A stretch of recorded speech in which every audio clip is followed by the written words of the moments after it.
On the night of 30th of October 1955, in the paneled hallway of the Playhouse at Oyster Bay Cove, Long Island, a woman pauses before switching off the last light.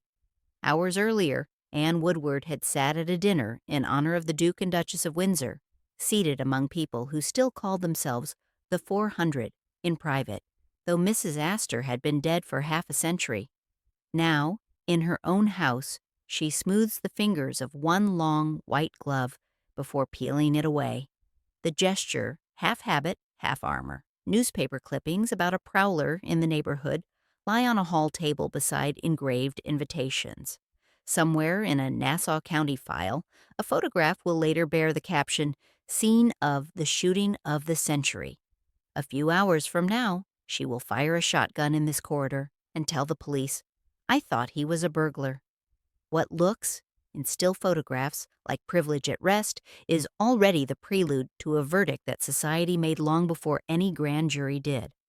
On 12 December 1915, in Pittsburgh, Kansas, Angeline Lucille Crowell was born to Emma's Jessie Crowell, a streetcar conductor and former soldier who served in the Spanish-American War, and Ethel Smiley Crowell, a schoolteacher who holds one of the first master's degrees earned by a woman in Kansas. The contrast between her parents is not merely professional but philosophical. Ethel believes in education, improvement, and the careful cultivation of manners. Jessie is more casual about ambition, content with steady work and modest comfort. Family remembrances and local school records trace a childhood spent far from marble staircases. The house on Joplin Street is respectable but ordinary. Wood frame construction, a small front porch, a yard where neighbors' voices carry on summer evenings. Inside, Ethel maintains standards, books on shelves, correct grammar at dinner, piano lessons for Angeline even when money is tight. The discipline is gentler than what Gilded Age governesses imposed on their charges, but it carries the same underlying message. Refinement is a form of currency, and a girl without fortune must cultivate other assets. By the late 1920s, magazines and society pages from New York and Newport circulate even in Kansas drugstores and lending libraries. The names of Astor, Vanderbilt, and Woodward float across advertisements for French perfumes and luxury trains, exporting the architecture of privilege westward. These publications offer more than fashion advice. They provide a blueprint for transformation, suggesting that with the right clothes, the right posture, the right accent, a girl from anywhere might cross the invisible boundary that separates ordinary life from extraordinary possibility. The young Angeline begins to practice her posture with a book balanced on her head, a small private ritual performed in her bedroom away from her father's amused skepticism. She studies photographs of society women, noting how they hold their hands, tilt their heads, arrange their features into expressions of gracious attention. The education is self-administered and largely secret, but it is no less rigorous for being private. She is teaching herself to inhabit a role she has not yet been offered. When her parents' marriage ends in divorce, a fact recorded in Crawford County court documents and noted in local newspaper notices, Angeline makes a decision that will shape everything that follows. She renames herself Anne Eden, a choice documented only in college registration forms and city directories, but heavy with meaning. Angeline Crowell sounds small town, provincial, tied to a specific place and a broken family. Anne Eden sounds like someone who might belong anywhere, someone who has already begun the work of reinvention. The decision is more than cosmetic. It represents a fundamental choice about identity, whether to accept the circumstances of birth or to construct a self more suitable for the future she imagines. She chooses construction. In doing so, she joins a long American tradition of self-made men and women who understand that, in a society without hereditary titles, identity itself can be a form of capital, something to be carefully managed and strategically deployed. Before New York ever sees her, she's already rehearsing for a room that has not invited her in. The rehearsal takes place in front of borrowed mirrors, in the pages of fashion magazines, in the careful modulation of her voice as she practices removing the flatness of Kansas vowels. No one is watching yet, but she performs as if the entire world is an audience, waiting to judge whether she has learned her lines well enough to deserve admission. By October 1940, in a Manhattan photo studio on West 57th Street, Anne Eden stands under hot lights for a CBS publicity shoot, one gloved hand resting lightly on her hip, the other holding a cigarette at the precise angle that suggests sophistication without vulgarity. That year, trade columns and promotional blurbs called her the most beautiful girl in radio, celebrating her rise from model with the John Robert Powers Agency to radio actress and showgirl. The label is marketing hyperbole, but it is not entirely inaccurate. In a world of beautiful women competing for attention, Anne has learned to make beauty work a strategy. Publicity photographs, now held in broadcasting archives and theatrical collections, show the discipline behind the glamour, the precise tilt of the chin that elongates the neck, the careful arrangement of evening gloves that draw attention to delicate wrists and slender fingers, the management of décolletage that suggests allure without crossing into impropriety. Every element is calculated. The spontaneity is rehearsed. Her voice, trained initially for Noel Coward's review set to music, moves easily through the microphone's constraints. Radio in 1940 demands a particular kind of performance, intimate but not confessional, warm but not familiar. Anne masters this. Register. She learns to smile while speaking, understanding that the smile changes the tone even when the audience cannot see her face. She learns to project emotion through subtle variations in pace and pitch to suggest the character through accent and inflection. The skills are technical, but they are also emotional. Exercises in controlled revelation. At Fifi's Monte Carlo, a midtown nightclub at 117 East 54th Street, she performs in long white gloves and sleek gowns for a clientele that includes businessmen, theater people, and occasionally members of old New York families slumming among the showgirls. The club's interior, mirrored walls, candlelight, small tables pressed close together, creates an atmosphere of enforced intimacy. Here, the distance between performer and patron narrows to a few feet, a proximity that demands a different kind of skill. William Woodward Sr., chairman of Central Hanover Bank and patriarch of an old money New York family whose fortune traces back to 19th century finance and the legendary Bel Air stud farm in Maryland, is a regular at Fifi's. Contemporary accounts and later biographies note that he appreciated beautiful women, fine horses, and the carefully maintained boundaries that allowed men of his class to move between society drawing rooms and nightclub tables without damaging their reputations.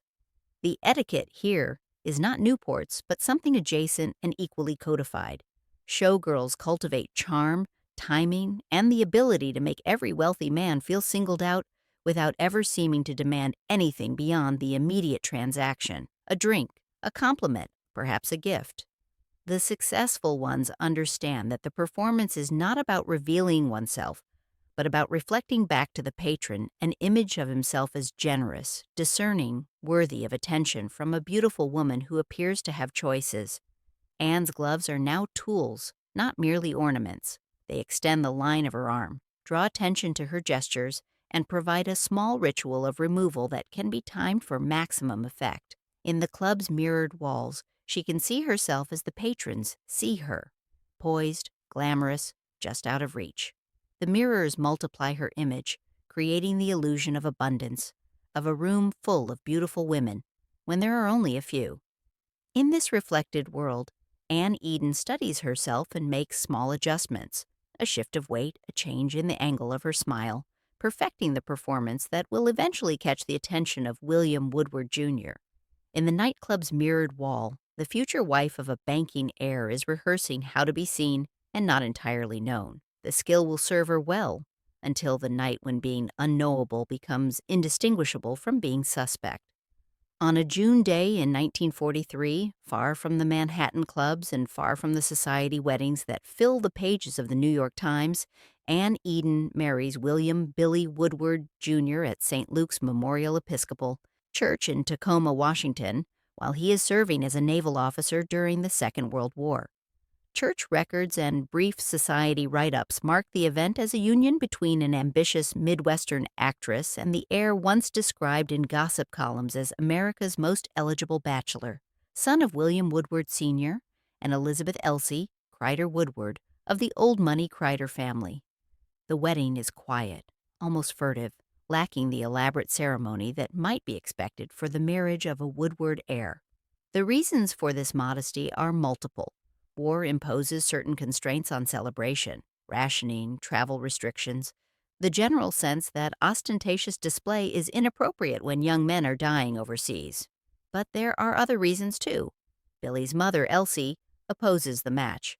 In letters later quoted by biographer Susan Braudy, family members express concern about Anne's background, her profession, her suitability for a family whose social position depends on careful maintenance of boundaries. The marriage happens anyway. Billy, 30 years old and accustomed to getting what he wants, is charmed by Anne's beauty, her carefully cultivated elegance, perhaps also by her difference from the society girls he has known all his life. For Anne, the marriage represents the culmination of years of preparation, the moment when rehearsal becomes reality. She's 27, old enough to understand exactly what she is acquiring and what it will cost to maintain it. By 1944, when their first son, William III, was born at Doctors Hospital in New York, Anne had exchanged nightclub dressing rooms for the Bel Air estate in Bowie, Maryland, and the Woodwards' world of racing stables, Manhattan townhouses, and Long Island's North Shore. Birth announcements and christening photographs mark the arrival of a new generation, the baby dressed in antique lace that has been worn by Woodward infants for decades. In these images, Anne appears as she is meant to, the beautiful young mother, properly attired, appropriately positioned beside her husband and in-laws. Invitations, seating charts, and racing programs now place her name beside women whose families appear in the social register, going back to the era of Ward McAllister and Mrs. Astor's 400. The inclusion is tentative, conditional. At formal dinners in the Park Avenue apartment and at weekend gatherings at Bel Air, Anne is tutored, sometimes gently by older women who take pity on her, sometimes with cutting remarks by those who resent her presence, in the placement of forks, the correct way to remove evening gloves before the soup course, the art of saying little while signaling that one belongs. The curriculum is unwritten but rigorous. She learns that certain topics are acceptable: horses, art, charitable work, European travel, while others are not: money, ambition, anything that suggests effort or calculation. She learns to recognize the subtle signals that indicate approval or disapproval, invitations extended or withheld, seating arrangements that place her near the center of the table, or at the margins, the tone in which her name is spoken. She learns that her past, Pittsburgh, Kansas, the modeling agency, the nightclub, must be managed carefully, acknowledged when necessary but never emphasized, treated as a brief interlude before her real life began. The price of admission is not just marriage, but the slow erasure of Kansas from her vowels, Showgirl from her resume, Angeline from her memory. She becomes Anne Woodward, wife of Billy, daughter-in-law of the formidable Elsie, mother of 2 Woodward heirs. The transformation is never quite complete. In the eyes of old New York, she remains what she was, an outsider who has married in, a woman playing a role for which she was not born but for which she has studied with desperate intensity. Having married into the portrait gallery, she discovers that the frame was chosen long before she stepped into it.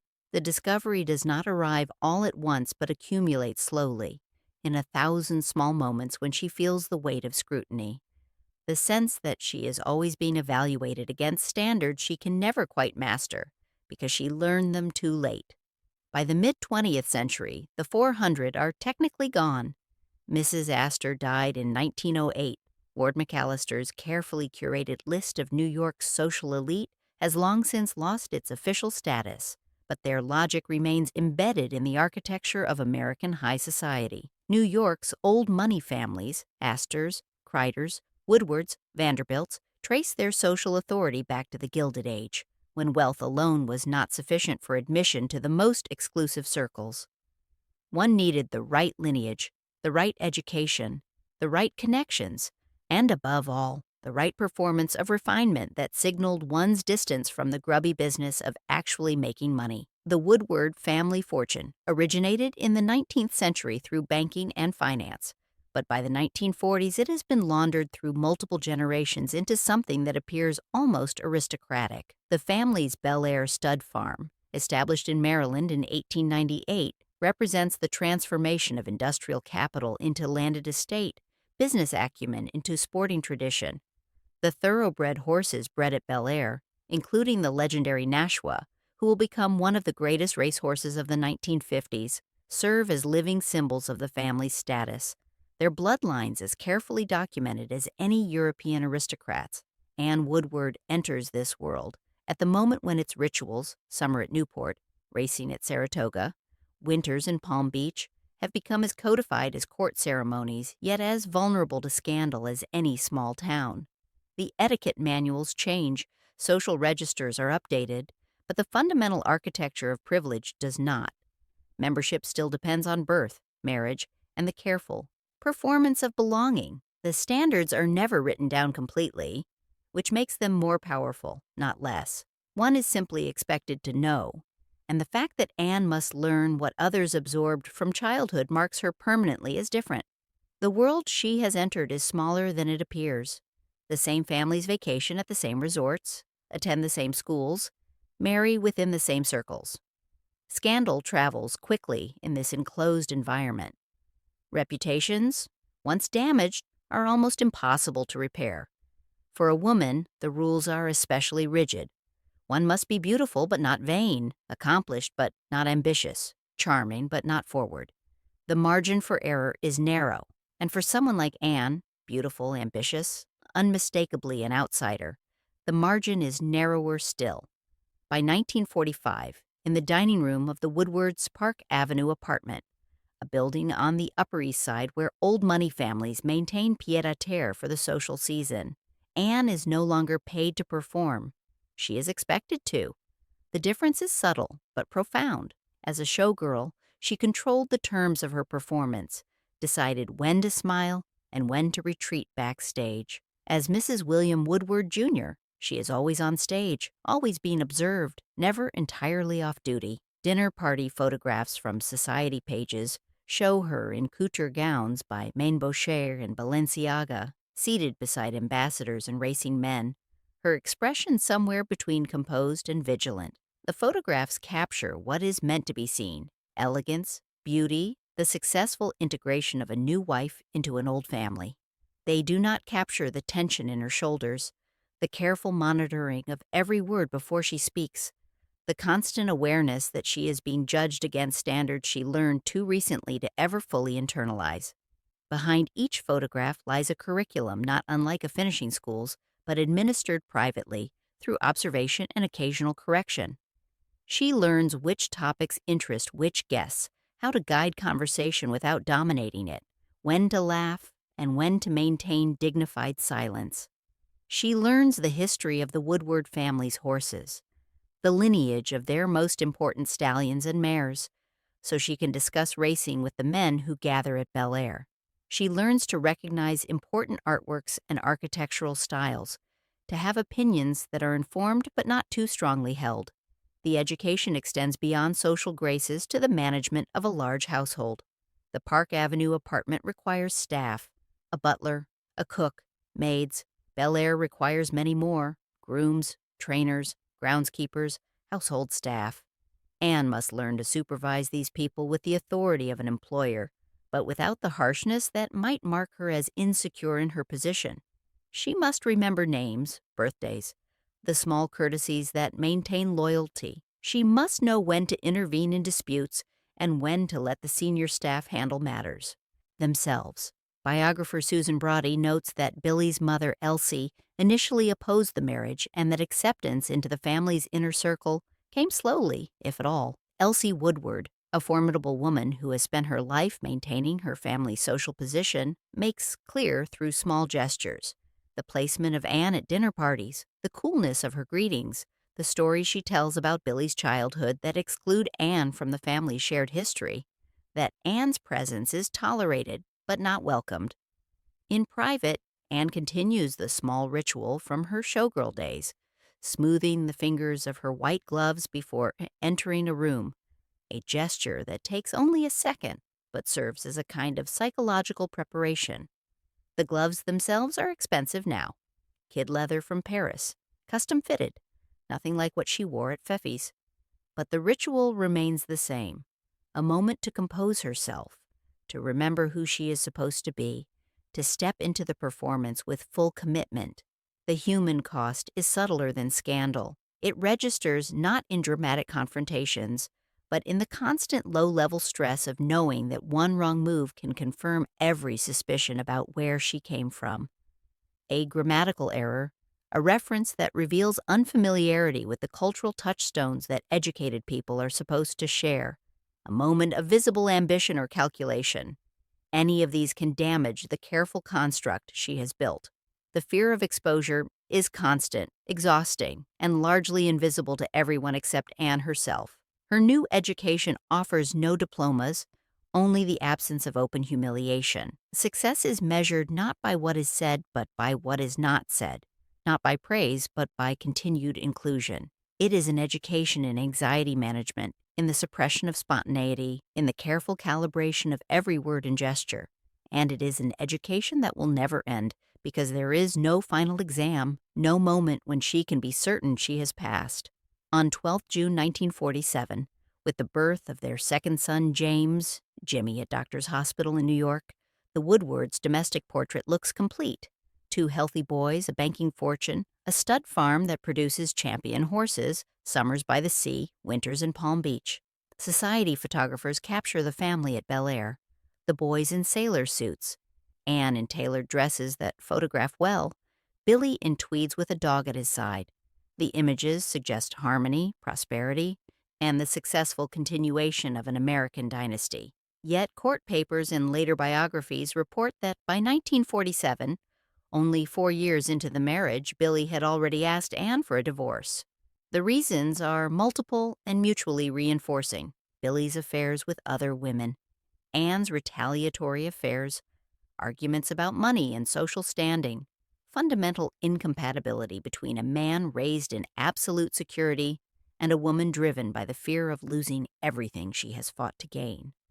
The divorce does not happen. Anne refuses to sign papers that would send her back outside the gates she has worked so hard to enter. In the 1940s, divorce carried social stigma for women that it did not carry for men. A divorced man is simply a man who made an unfortunate marriage. A divorced woman is damaged goods, suspect, possibly culpable. For Anne, divorce would mean not just the loss of the Woodward name, but the loss of her children. Custody laws of the era favor fathers, especially wealthy fathers with resources to wage legal battles, and the loss of her social position. She would return to being Anne Eden, or worse, Angeline Crowell from Pittsburgh, Kansas, a cautionary tale about girls who reach too high. So the marriage continues as a kind of business arrangement, a mutual agreement to maintain appearances while living largely separate lives. Household staff and friends recalled a divided home, separate bedrooms on different floors of the Park Avenue apartment, separate social circles, separate vacations. Billy maintains his affairs discreetly. Anne, less discreetly, takes lovers from the social set that tolerates such things as long as they are not discussed openly. At major events, race meetings, museum galas, charity balls, they appear together, performing the role of a happily married couple with the skill of professional actors. Anne's attempts to establish herself as more than just Billy's wife take the form of philanthropy and social initiative. She founded the Anne Eden Woodward Foundation, contributing to institutions like the Museum of Modern Art, the Metropolitan Museum, and the Red Cross. The charitable work is genuine. She writes checks, attends board meetings, lends her name and presence to fundraising efforts, but it is also strategic, an attempt to convert glamorous visibility into philanthropic legitimacy, to become known for something other than her beauty and her controversial marriage. At nursery doorways and in Bel Air's gardens, the rustle of silk skirts and the distant sound of hooves on training tracks mingle with the quieter knowledge that the marriage is already a negotiation rather than a partnership, and that the children, photographed in sailor suits for society pages, enrolled in the right schools, introduced to the right families, are part of what keeps the contract intact. William III and Jimmy are assets in the marital economy, their existence a reason to maintain the facade, their futures dependent on their parents' ability to avoid open scandal. In photographs from this period, Anne's smile is practiced, perfect, and increasingly difficult to read. Is she happy? Is she performing happiness? Is there any difference? The question is unanswerable from the outside, and possibly from the inside as well. She has spent so long constructing a self suitable for the roles she is playing that the boundary between performance and authentic feeling has blurred almost to invisibility. Even as she learns to sign checks for museums and appear at charity events in gowns that will be photographed for society pages, she refuses to sign the divorce papers that would end her marriage and, with it, her claim to the Woodward name and everything that name represents. The refusal is strategic, but it is also existential. Without the marriage, who is she? The question has no good answer, so the marriage continues year after year, a structure held together not by affection, but by mutual need and the fear of what dissolution would mean for both parties. In November 1955, only days after the shooting that would define the rest of her life, Time magazine published a profile titled "The Girl from Kansas," a headline that reduces Anne's entire adult life to a single fact: her origin. The article revisits her journey from Pittsburgh to Park Avenue, from Angeline Crowell to Anne Eden to Anne Woodward, and asks the question that has already become central to public discussion of the case: whether the woman who killed her husband in a dark hallway did so by accident or design. The article reconstructs her self-education with a mixture of admiration and suspicion. It notes the John Robert Powers modeling classes, where she learned to move like a woman born to wealth, the diction lessons for radio work, where she shed the flatness of Midwestern vowels, the careful study of how better people spoke, dressed, gestured, existed in the world. The narrative is framed as a kind of detective story. Who is Anne Woodward, really? What lies beneath the carefully constructed surface? Contemporary commentators begin to notice details that had previously been read as polish but now appear as evidence of calculation. She seems to overdress, appearing at daytime events in gowns more suitable for evening, wearing jewels when simpler accessories would be more appropriate. She tries too hard, performs too obviously, clings to couture and diamonds as if they were armor rather than ornament. In photographs reproduced alongside the Time article, she wears gloves even indoors, fingers intertwined, jaw set, eyes meeting the camera with a mixture of defiance and fear. The society that once applauded her efforts to mimic its rituals, that found her beauty charming, her ambition flattering, her transformation from showgirl to society wife, a pleasing American story of self-improvement, now uses those same efforts as evidence that she cannot be trusted. If she could transform herself so completely from what she was to what she pretended to be, what other transformations might she be capable of? If she learned to perform belonging so convincingly, might she also have learned to perform innocence? The logic is circular, unfalsifiable, and devastating. Everything that once worked in her favor now works against her. Her beauty becomes vanity. Her social climbing becomes ruthless. Her refusal to accept divorce becomes desperation. Her presence at the dinner for the Duke and Duchess of Windsor on the night of October 30th becomes ironic. There she was, finally accepted into the highest circles, dining with royalty, and hours later, she would destroy everything by pulling the trigger on a shotgun in her own hallway. The Time article does not explicitly accuse Anne of murder. It does not need to. The headline, "The Girl from Kansas," says everything.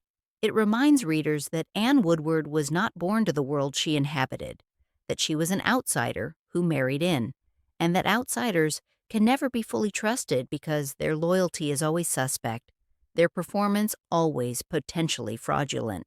The article resurrects details from her past that had been quietly forgotten: the nightclub, the modeling, the brief career in radio, the rumors about affairs. It presents her life as a progression of calculated moves, each one designed to advance her position until the final move, whether calculated or not, destroys everything. What had once been praised as admirable reinvention is now described as systematic deception. The finishing school she built for herself, the books balanced on her head, the careful study of society photographs, the mastery of manners learned not from governesses but from magazines, becomes, in the press, Exhibit A in the case against her character. How can a woman who constructed herself so deliberately be believed when she claims the shooting was an accident? If she learned to perform every other aspect of her identity, why should anyone believe that her grief, her shock, her protestations of innocence are anything other than another performance? The questioning is savage precisely because it is not entirely wrong. Anne has spent her adult life performing, constructing an identity, managing how she is perceived. The skills that allowed her to cross from one world to another are real skills, requiring discipline, intelligence, and sustained effort. But those same skills make it impossible for people to see past the performance to whatever might lie beneath. The woman who learned to control every aspect of how she appeared now discovers that control itself has become evidence against her. By the autumn of 1955, life at the Playhouse, the Woodward's Georgian-style estate in Oyster Bay Cove, with its manicured lawns, its views of Long Island Sound, its careful distance from neighboring properties, was structured less by the rhythms of the social season than by anxiety and fear. The summer has been marked by a series of burglaries in the area, break-ins at wealthy homes that follow a similar pattern, entry through ground-floor windows, theft of jewelry and small valuables, quick departure before the occupants are aware of the intrusion. Local newspapers and police reports document not just the burglaries themselves, but the atmosphere of unease they create. Nassau County in 1955 is not supposed to be dangerous. It is where wealthy New Yorkers go to escape the city's crowds and crime, where large properties and private security create an illusion of perfect safety. The burglaries violate this sense of immunity, reminding residents that wealth is not armor, that gates and walls cannot guarantee protection. The Woodward's own house has been targeted. In September, according to police reports later filed with the Nassau County Sheriff's Department, an intruder attempted to enter the Playhouse but was frightened away, possibly by lights or by the barking of the family's dogs. The attempted break-in is not unusual. Many houses in the area have been similarly targeted, but it transforms the house from sanctuary into potential crime scene, from refuge into place of vulnerability. Anne and Billy, both experienced with firearms from hunting trips and skeet shooting, respond by keeping loaded shotguns in their separate bedrooms. The decision is not unusual for the time and place. Many wealthy homeowners, particularly those who hunt, keep guns readily accessible. But the presence of loaded weapons in a house where the marriage has deteriorated into mutual hostility creates obvious danger. Friends and staff later recall tension in the house during those autumn weeks, arguments between Billy and Anne that could be overheard through closed doors, a general atmosphere of stress that made everyone uneasy. According to testimony later summarized in court records and in Susan Broady's biography, This Crazy Thing Called Love, Anne had been sleeping lightly, hypersensitive to noises, imagining intruders at every creak of old wood settling or rustle of wind in the trees. She takes sleeping pills but finds they do not work reliably. She wakes in the dark, heart racing, convinced she has heard something. The fear is not entirely irrational. There has been an attempted break-in, but it colors everything, transforms ordinary domestic sounds into potential threats. The etiquette of this house now includes checking window latches before bed, listening for gravel crunching in the driveway, rehearsing mentally what one would do if the prowler returned. The routines that once marked life in a wealthy estate, staff arriving in the morning, deliveries of groceries and flowers, the comings and goings of family and guests, now become occasions for anxiety. Does that sound like a staff? Or is it someone else? Should she investigate? Should she call for Billy? Should she reach for the shotgun? In this narrowed world, her old ritual of smoothing her gloves before descending a staircase or entering a drawing room becomes almost talismanic, a way of asserting control in a situation where she feels increasingly powerless. The gloves are still white kid leather, still perfectly fitted, still expensive, but the gesture has changed its meaning. It is no longer preparation for performance, but a desperate attempt to maintain composure, to remind herself that she is still Anne Woodward, still the mistress of the Playhouse, still in control. The same discipline that once prepared her for footlights and society dinners is now turned toward the sound of creaking boards in the night, the training that taught her to be always alert, always aware of how she is perceived, always ready to adjust her performance. That training becomes, in these weeks of autumn 1955, a kind of curse. She cannot relax. She cannot let down her guard. She cannot simply sleep through the night without waking to shadows and sounds that may or may not be threats. On the evening of October 30th, after returning from the dinner for the Duke and Duchess of Windsor, where she performed her role flawlessly, charming, elegant, accepted, she stands in the paneled hallway of the Playhouse and smooths the fingers of her white gloves before removing them. The gesture is familiar, comforting, automatic. She does not know that in a few hours she will stand in this same hallway with a shotgun in her hands, and that everything she has built over the past 12 years will come apart in the space of a single moment. In the early hours of 30th October 1955, sometime between 2 and 3 in the morning, Anne Woodward heard a noise. In her later statement to police, preserved in Nassau County records and quoted in multiple accounts, she describes waking suddenly, heart pounding, certain that she heard movement in the house. She reaches for the 12-gauge shotgun beside her bed, a Browning automatic loaded with buckshot, and steps into the dark hallway. What happens next lasts only seconds. She sees a figure, a shadow moving in the darkness at the far end of the corridor. She raises the gun. She fires. The sound in the enclosed space is deafening. The figure falls. Only then, in the silence after the shot, does she realize that the figure is not an intruder, but her husband Billy, who has been sleeping in his own bedroom down the hall, and who, for reasons never entirely clear, has stepped into the corridor at exactly the wrong moment. Police photographs taken hours later and filed as evidence record the scene with clinical precision. The paneled hallway, the fallen body, the shotgun on the floor where Anne dropped it, the scatter pattern of buckshot that hit the wall before ricocheting fragments entered Billy's skull at the temple. The New York Times front page story the next day carries the headline, "Wife Kills Woodward. Owner of Nashua says she shot thinking he was a prowler." The headline states facts but implies questions, says she shot thinking. The qualification is subtle but significant. It plants doubt. Within days, Life magazine branded it the shooting of the century, a label that transforms one woman's hallway into a national theater of speculation. The coverage is intense, immediate, and hungry for detail. Reporters descend on Oyster Bay Cove, interviewing neighbors, questioning staff, reconstructing the timeline of that evening. Society columnists who have spent years chronicling Anne's rise now chronicle her fall with equal enthusiasm. The story has everything: wealth, beauty, scandal, death, and the perpetual American fascination with watching the privileged destroy themselves. Anne gives a statement to police, speaking in a voice that witnesses describe as shaky but controlled.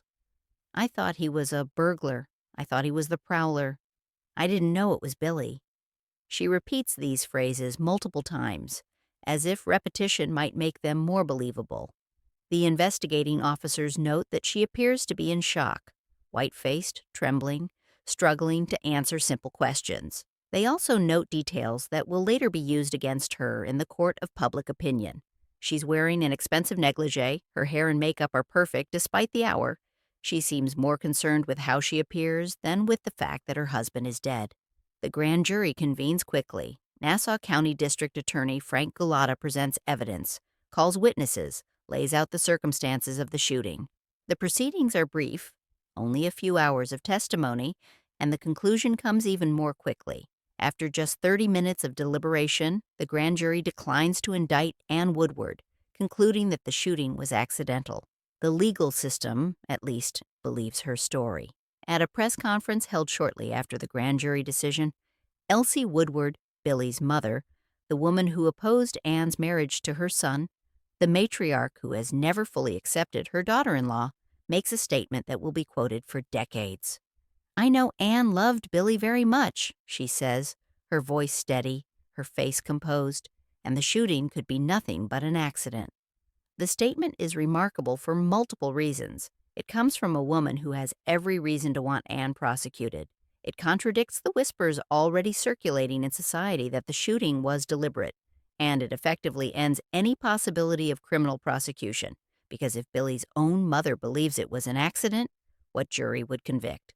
Why does Elsie Woodward make this statement? Later, analysts and biographers offer competing theories.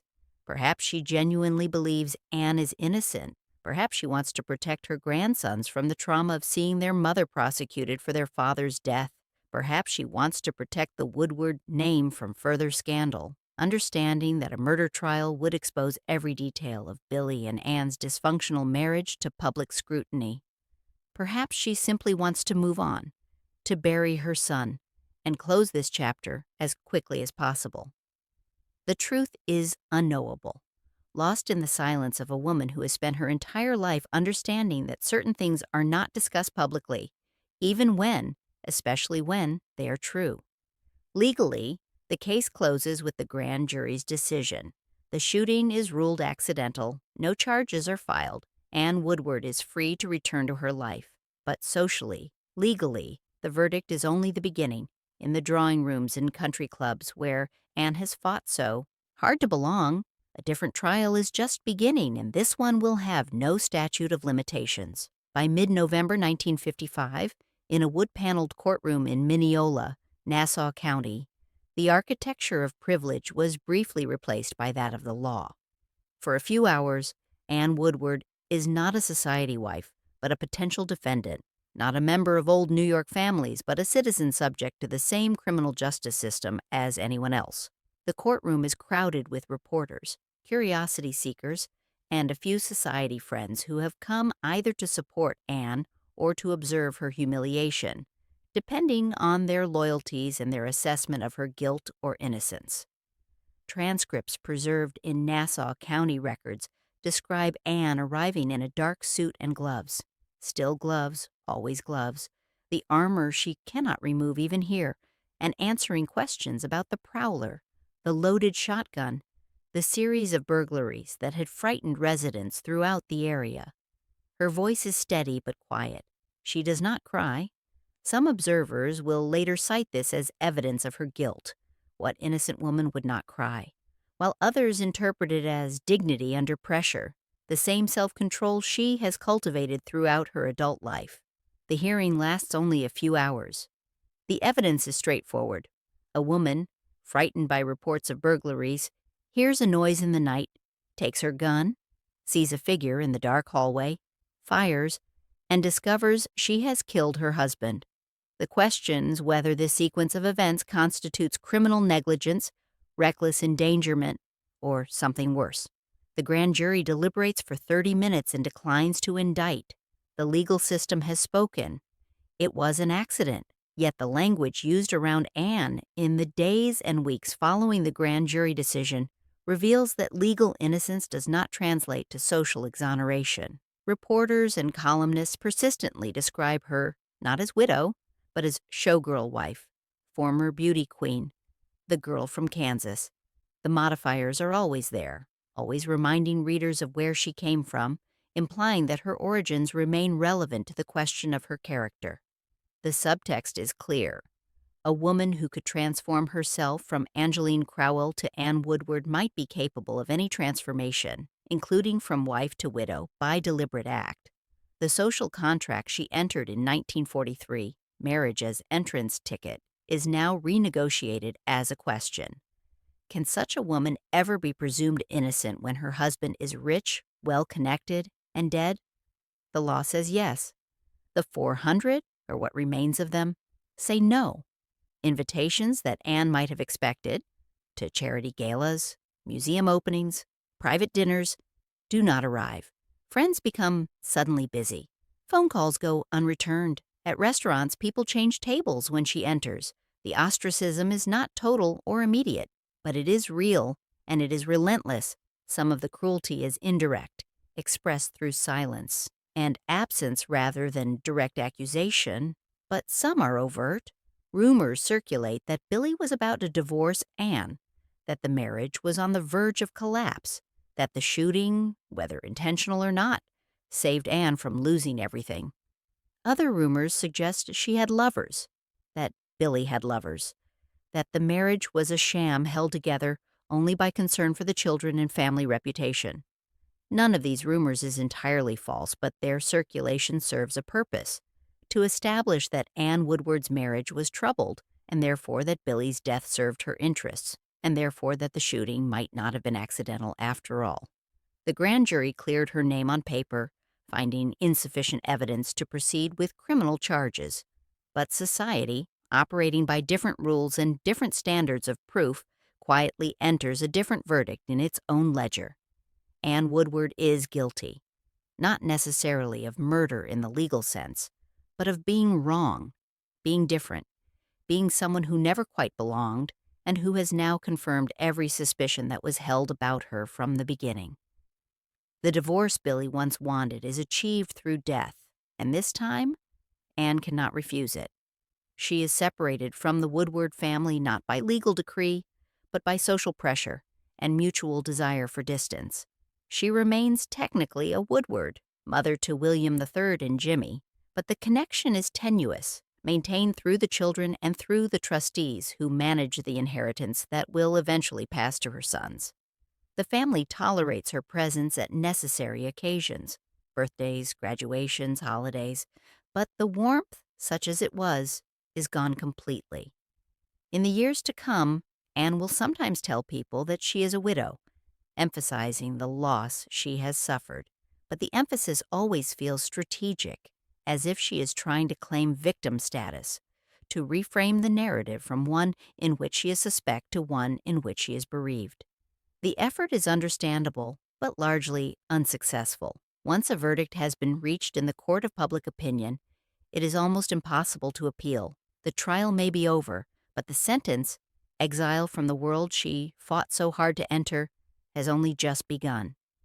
By 1956, Anne was living mostly in Europe, as Susan Brody's This Crazy Thing Called Love and contemporary gossip columns document.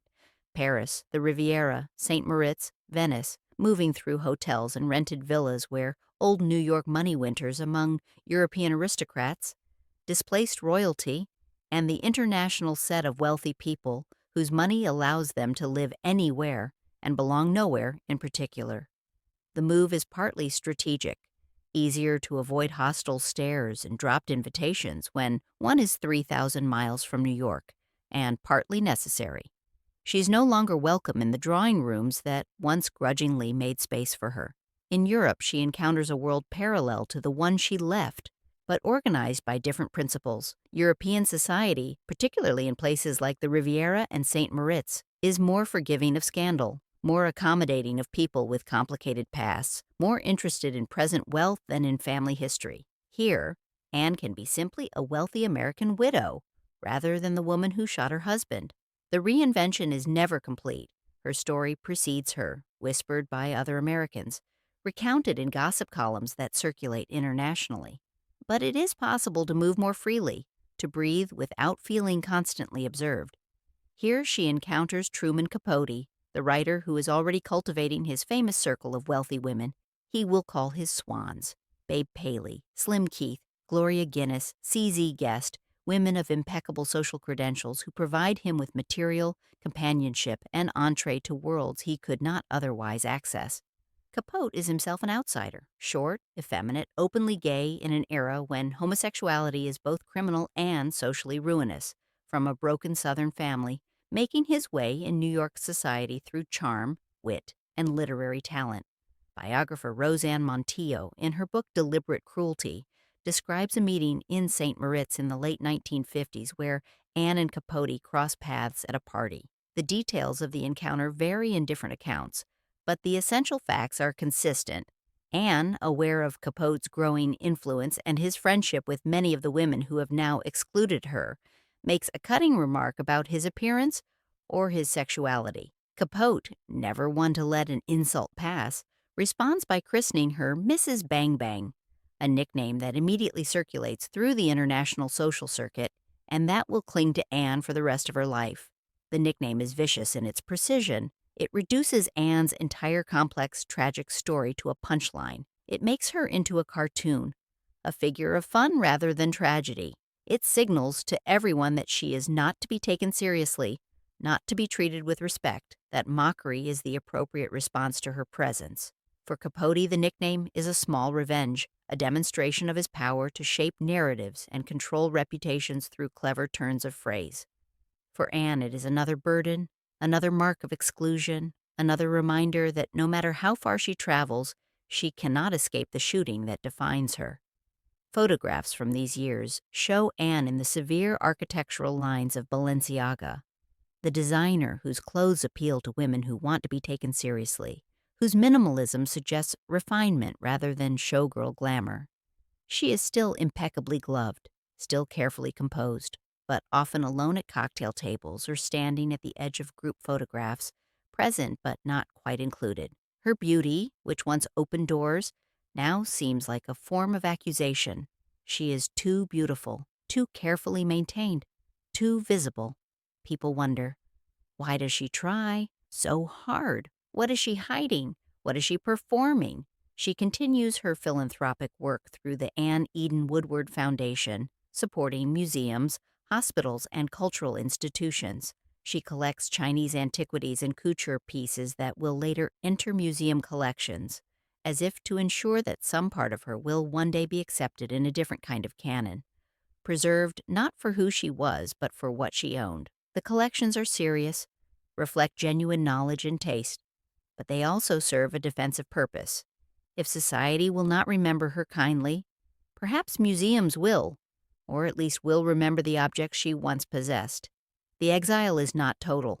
She has friends, mostly other Americans living abroad, people with their own complicated stories who do not judge her too harshly. She has lovers, discreet affairs that provide companionship without the complications of marriage. She has her children, who visit when they are out of school, though visits are strained, marked by the knowledge that their father is dead by their mother's hand, whatever the legal determination of accident might say. Banished from one portrait gallery, she begins assembling another, this time of objects that will outlive their owner: the Chinese ceramics, the couture gowns, the jewelry carefully chosen for its historical significance and aesthetic merit.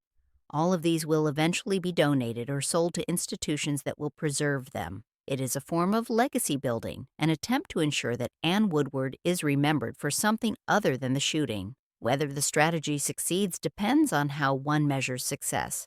The museums accept the objects gratefully, but they do not rehabilitate the donor's reputation. She remains, in memory and in archives, the woman who killed her husband, whether deliberately or by accident, and no amount of charitable giving can change that fundamental fact. In November 1975, Esquire magazine published a story by Truman Capote titled La Côte Basque, 1965, a fictionalized account of lunch at the famous New York restaurant, featuring thinly veiled versions of his society friends and their scandalous secrets.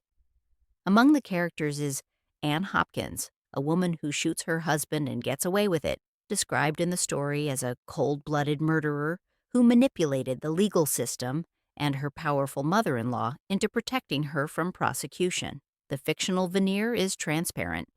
Everyone in Capote's circle, everyone who reads Esquire, everyone with even passing familiarity with society gossip knows that Anne Hopkins is Anne Woodward.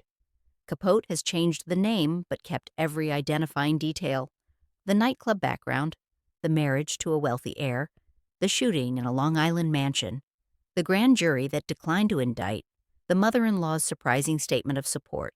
The story adds embellishments, hints of bigamy, suggestions of sexual impropriety, details that no archival record supports, but the core narrative is unmistakable. According to Roseanne Montiel's research for deliberate cruelty, Anne sees advance galleys of the story before publication. How she obtains them is unclear, perhaps a friend at Esquire, perhaps simple luck, but she reads Capote's portrayal of her and understands immediately what it will mean. The story revives every detail of that night at the Playhouse, presents them through the lens of Capote's sophisticated cynicism, and reaches a conclusion that 20 years of gossip has suggested, but that no one with Capote's literary reputation has stated so baldly. Anne Woodward murdered her husband and escaped justice through wealth and social connections. The betrayal is multiple. Capote was not Anne's friend. The Mrs. Bang Bang nickname makes that clear, but he was part of the same social world, subject to the same unwritten rules about what could be said publicly and what must remain private. He has violated those rules spectacularly, taking private gossip and dressing it in the respectable clothes of literature. The story will appear in a major magazine, will be read by hundreds of thousands of people, and will enter the permanent record as Truman Capote's version of Anne Woodward's story. In old newspaper files, the 1955 photographs of the hallway at the Playhouse are reprinted alongside reviews of Capote's story. The images are grainy, reproduced from archival sources, but they retain their power. The dark paneled corridor, the place where a man died, the scene that has haunted Anne for 20 years. The photographs, presented without commentary, serve as evidence that Capote's fiction is based on fact, that whatever literary license he has taken, the underlying events actually happened. In private letters quoted by later biographers, some friends express sympathy for Anne, outrage at Capote's cruelty, recognition that he has crossed a line that even in gossipy, scandal-hungry society should not be crossed. But others repeat Capote's version as if it were settled fact, as if the intervening 20 years of legal determination and grand jury decision mean nothing against the power of a well-crafted narrative by a famous writer. The story takes on a life of its own, becomes the definitive version of events, supplants Anne's own account with Capote's more dramatic, more satisfying interpretation. The social architecture that once trained Anne to adjust her gloves and smile, to perform grace under pressure, to maintain composure no matter what the private cost, that same architecture now provides the stage on which Capote, another outsider desperate for acceptance, performs her character assassination for an eager audience. He understands the world he is writing about because he has spent years studying it, gaining access through charm and talent, learning its secrets, but he has never fully belonged either, and his decision to expose those secrets in print represents his own form of revenge against a world that has used him even as it has never quite accepted him. Two people who spent their lives imitating high society, Anne through marriage and performance, Capote through literary success and social climbing, now meet again in the pages of Esquire, with one holding the pen and the other still holding the gun in everyone's memory. The meeting is not between equals. Capote has the power of authorship, the ability to shape narrative and determine meaning.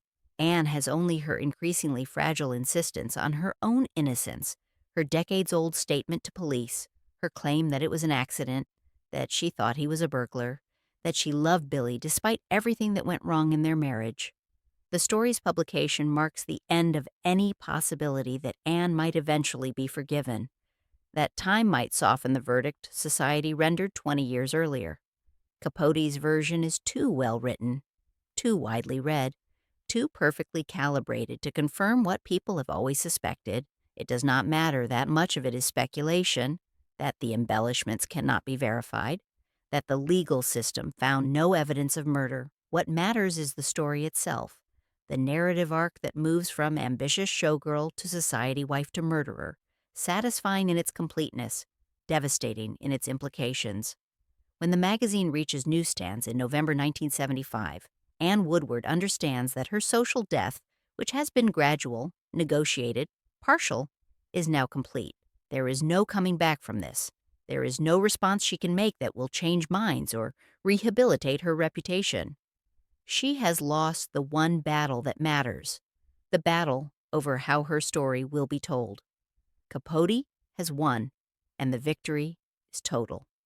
On 10th of October 1975, in her apartment in New York City, a modest space compared to the Park Avenue grandeur of her married years, but still comfortable, still maintained with the attention to detail she has never abandoned, Anne Woodward ingests cyanide and dies at age 59, days before Capote's story appears in print. The timing is too precise to be coincidental. She has read the advance galleys. She knows what is coming. She chooses not to be present for the public humiliation that publication will bring. Press reports and Montillo's research note that she dressed carefully that evening, as if for a final appearance. Some accounts say she chose a favorite gown. Balenciaga, probably, the designer whose architectural line she favored in her later years, and that she arranged herself on her bed with the same attention to composition that she brought to every public appearance throughout her adult life. Even in death, she performs. Even at the end, she tries to control how she will be seen. When informed of her death, Elsie Woodward, now elderly, living quietly, no longer the formidable social arbiter she once was, is quoted as saying, "That's that. She shot my son, and Truman just murdered her." The line is remarkable for its economy and its accuracy. In 10 words, Elsie captures the entire arc of Anne's adult life, the shooting that killed Billy, the 2 decades of social death that followed, and finally, Capote's literary assassination that made continued life unbearable. The statement is neither sympathetic nor condemning. It is simply factual, a recognition that 2 deaths have now occurred, separated by 20 years but causally connected. In obituaries published in the New York Times and other newspapers, Anne is described as socialite and murder suspect, her charitable work and early career in radio and theater reduced to subordinate clauses, minor details in a story dominated by the shooting. The headlines vary, but the content is similar: a recounting of the events of October 30th, 1955, a mention of the grand jury decision, a note about her subsequent life in Europe and New York, and finally the news of her suicide. The obituaries do not need to state explicitly that she killed herself because of Capote's story. The proximity of dates makes the connection obvious. The gloves she once smoothed before entering drawing rooms sit folded in a wardrobe that will soon be cataloged and dispersed, along with the rest of her possessions: the couture gowns, the Chinese ceramics, the jewelry, the furniture, all the accumulated objects of a lifetime spent trying to prove that she belonged. Some pieces will go to museums, accepted as donations from the Anne Eden Woodward Foundation. Others will be sold at auction, where collectors will bid on items not for their intrinsic value but for their provenance, for the story they tell about a woman who rose from Kansas to Park Avenue and fell all the way back down. The rituals that once promised safety, correct dress, careful hosting, adherence to protocol, the smoothing of white gloves before making an entrance, have not shielded Anne from gossip's final judgment. In the end, none of it mattered. Not the years of study and practice, not the perfect performance of belonging, not the marriage that cost so much to achieve and maintain, not the charity work and museum donations, not the exile in Europe or the quiet return to New York. The story that the world wanted to tell about Anne Woodward was determined long before Capote wrote his fictional version, perhaps as early as the morning of October 31st, 1955, when the first headlines announced the shooting of the century. The story that began with a girl practicing posture in Kansas, balancing books on her head and imagining a future in rooms she had never seen, ends with a woman whose every move has been watched and misread for decades. The watching never stopped, and the reading was always uncharitable, always interpreting ambition as calculation, performance as deception, beauty as weapon. What if the story had been told differently? What if Anne had been seen as a woman trying to survive in a world that gave her few options rather than as a social climber who would do anything for money and status? What if the shooting had been understood as the tragic accident the grand jury determined it to be, rather than as the act of murder that society insisted it must have been? These questions are unanswerable now, Anne Woodward's version of events died with her. What remains is the version told by others, by Time, Magazine and Esquire, by Susan Braudy and Roseanne Montijo, by society columnists and true crime enthusiasts, by everyone who finds the story of a showgirl who married a millionaire and killed him, deliberately or accidentally, too compelling to question too deeply. In 1978, 3 years after Anne's death, her younger son James jumped from a ninth-floor window in New York City. He is 31 years old. The New York Times reports the death as suicide, noting the haunted legacy of the Woodward name and drawing explicit connections to the 1955 shooting and to his mother's suicide 3 years earlier.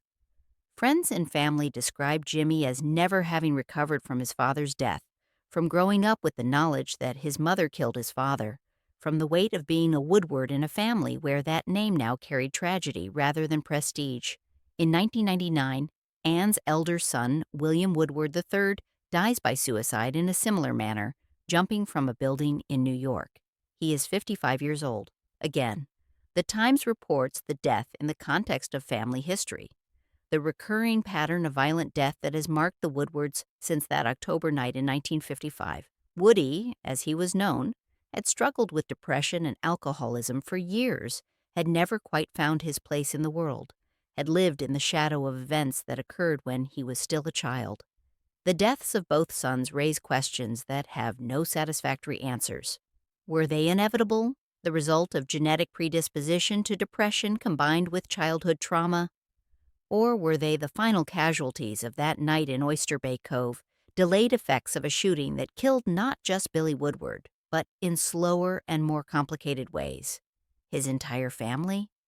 The questions are the province of psychologists and biographers of people who analyze patterns and assign causation. For the people who knew William and Jimmy, the remaining family, the friends, the staff who watched them grow up, the deaths are simply grief, compounded by the knowledge that this family has been cursed, whether by fate or by character, or by the toxic combination of wealth and dysfunction. Meanwhile, museum catalogs quietly list Gift of Anne Eden Woodward Foundation beneath paintings, Chinese ceramics, and decorative objects housed in the Metropolitan Museum of Art, the Museum of Modern Art, and other institutions. The objects remain, appreciated by scholars and visitors who may or may not know anything about their provenance, about the woman who assembled the collection and donated it in a final attempt to be remembered for something other. Then scandal. Fashion historians note Anne's couture pieces in museum storage, gowns by Balenciaga, Givenchy, Mamboche, garments that once clothed a living woman and now serve as examples of mid-century design, teaching tools for students studying the history of fashion. In literary history, Capote's Answered Prayers, the unfinished novel that included La Côte Basque, 1965, is remembered as the book that cost him his swans, the wealthy women who had been his friends and who never forgave him for exposing their secrets in print. The publication of the excerpt destroyed Capote's social life and, many biographers argue, contributed to his decline into alcoholism and drug addiction, his own death in 1984. The revenge he took on Anne Woodward extracted a price from him as well, though whether that price was sufficient payment for what he did to her is a matter of perspective. In true crime literature and popular history, Anne Woodward has become a case study, analyzed in Susan Braudy's This Crazy Thing Called Love, and Roseanne Montijo's Deliberate Cruelty, examined as an example of how class, gender, and gossip shape narratives of guilt and innocence. The analyses are sophisticated, aware of the ambiguities, careful not to claim certainty about events that remain fundamentally unknowable, but they cannot resist the story's pull, the satisfying arc from showgirl to society wife to scandal, the American dream turned nightmare. The camera pulls back to a reading room in a library or archive. A researcher turns the thin pages of Life and Time, the photographs of Anne in gloves and jewels flattened under archival plastic, two-dimensional, frozen, safe to study without risk of connection. The rustle of paper replaces the rustle of silk. The fluorescent lighting replaces candlelight. The controlled temperature and humidity preserve the documents but cannot preserve the heat of the actual lives that generated them. On one page, a blurred black and white image shows Anne at a Bel Air garden party in the late 1940s, gloved hand raised in mid-gesture, caught in a moment of apparent grace and ease. On the next page, a headline about the shooting of the century, and a photograph of a dark hallway where a man died. Between these two images lies the unresolvable question that the portrait gallery cannot answer, that the archives preserve but cannot interpret, that remains open decades after everyone directly involved is dead. Where did performance end, and where did fate begin? Was Anne Woodward an ambitious woman who married well and then, in a moment of panic or calculation, destroyed everything? Or was she a victim of circumstances she could not control, born too beautiful and too poor, married into a world that would never fully accept her, trapped in a marriage that had already failed, holding a gun in her hands when her husband appeared in the wrong place at the wrong moment? The question admits no final answer. The archives offer evidence, but not certainty. The photographs show gloves being smoothed, rituals being performed, grace being achieved at considerable cost. But they cannot show intention, cannot reveal what Anne Woodward thought in the moment before she pulled the trigger, cannot determine whether the shooting was the tragic accident she claimed or the calculated murder that society insisted it must have been. The story remains open, ambiguous, subject to interpretation, which may be the only honest ending possible for a life lived so entirely in the performance of belonging that the boundary between performance and authenticity was erased long before that October night in 1955.